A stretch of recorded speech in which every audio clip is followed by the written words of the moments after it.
All right, I'm going to replace the two O2 sensors today on the 98 Cherokee XJ. You're going to have one upstream before the cat and then one downstream behind the cat. So pretty simple process, but you got to have a special tool to do. I use a Tecton tool, and I'll show you a picture of it here momentarily. All right, so here's the O2 sensors that I bought. Several different types that you can get. A lot of people recommend certain kinds, but they're all about the same to me. Technically, you can get by without having the downstream O2 sensor. It doesn't really do anything other than control emissions depending upon where you live, but it will keep your check engine light on. So on this Jeep, they're actually the same plugs or same sensors. The difference is just the length of the cable. The one that goes upstream has got a longer cable. Pretty simple to do, other than they get seized in there. Sometimes you got to heat them a little bit, but you're not going to get them out unless you get one of these. I use Tecton for all my specialty tools, but basically it slides over the wire, sits down onto the actual nut so that you can screw it off and get it back on. If you don't have one, definitely need to get that. So crawl up under the Jeep, show you where they're at, get these switched out, and then go from there. All right, so here's the downstream. Obviously there's my exhaust, my catalytic converter, then it goes on up. So here's the downstream. I do have a plug here. It's a dummy plug that keeps this from tripping. However, the kit that I bought came with two O2 sensors, both upstream and downstream. So I'm still gonna go ahead and replace it while I'm here. You've got a little connection that sits up on top of this rail.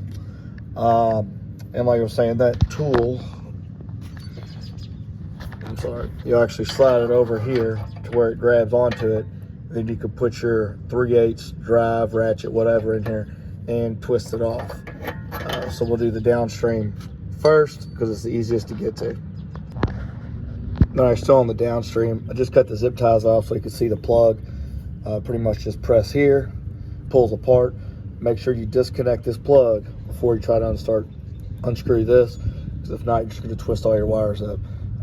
So unplug first, and then once you get it installed, plug it back in last.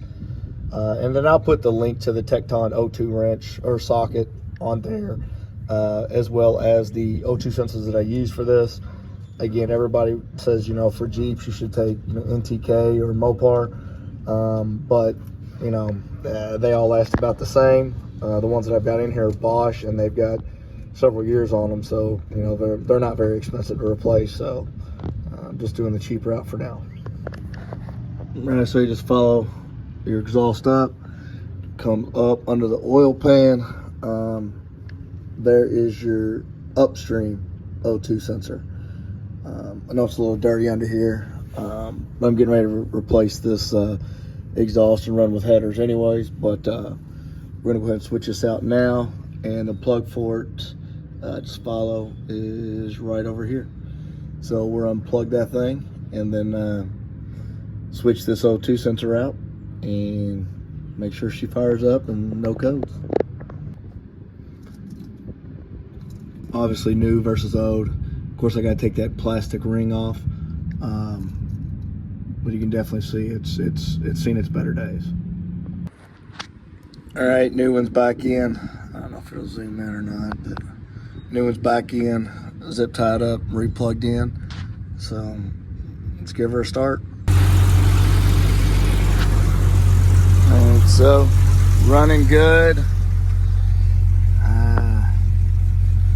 No check engine light for now, so should be good. Sounds like it's idling a little bit easier too.